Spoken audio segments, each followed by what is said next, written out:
Hi folks, part 2 of my big picture videos, the Uranus-Pluto square.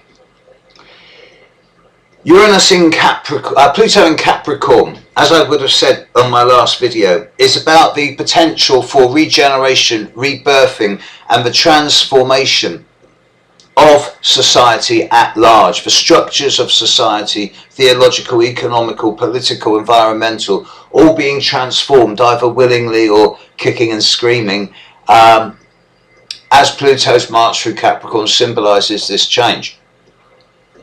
Uranus is the change bringer. Uranus brings, on the negative side, chaos and disruption, unpredictability, sudden dramatic periods of crisis and trauma that upset everything and pull the rug from underneath one's feet, whether personal or global. Uranus in Aries is very much concerned with the rights of the individual, and individuals taking action as opposed to communities or groups taking action or corporates taking action is becoming much more okay, on a negative level. We're seeing instead of sort of warfare groups or countries at war or even isolated groups like the alleged Al-Qaeda, instead we're seeing individuals doing acts of terror. At the more positive level, instead of having huge charities doing wonderful work, increasingly we're seeing more and more philanthropists coming through and taking individual action in changing the world for the better. Problem is, Uranus and Pluto are square to each other, and a square is a dynamic aspect that releases a great deal of energy, normally in a way that is counterproductive and confrontational.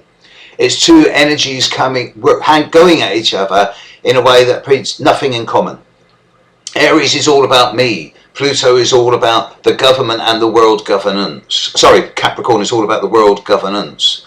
Uranus square Pluto is creating schisms, fractures, cracks and total breakdowns in certain areas of economic philosophy, political and national governance, and theological and religious doctrine.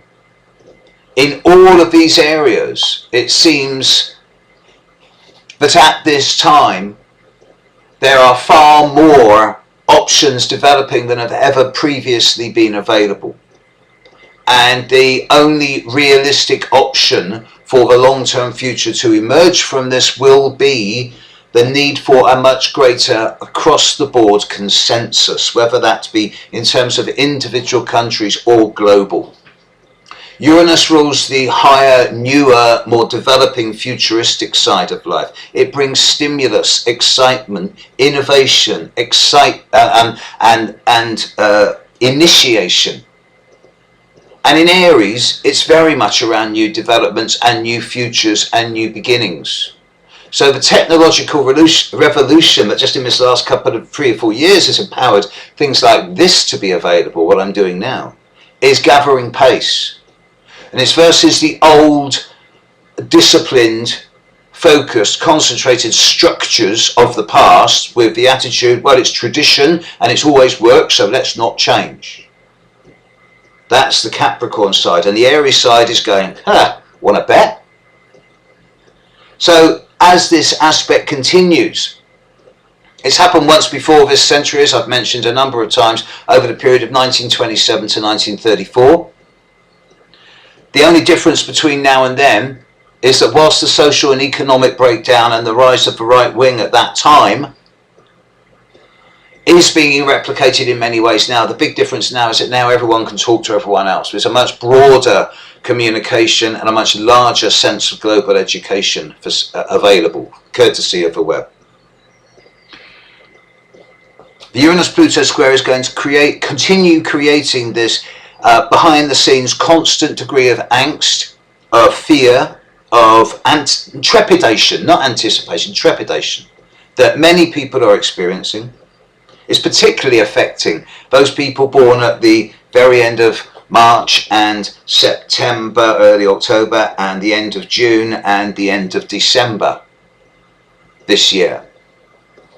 Maybe those born at the start of January, July, April, October as well. But for the world, it is a constant. Neptune and Pluto is making the consciousness experiment develop. Uranus squaring Pluto is forcing the pace. This is the most compressed and concentrated time of human history. Now, this is the big picture. Tomorrow, or next video, I'm going to bring in the influence of Saturn. Catch you later.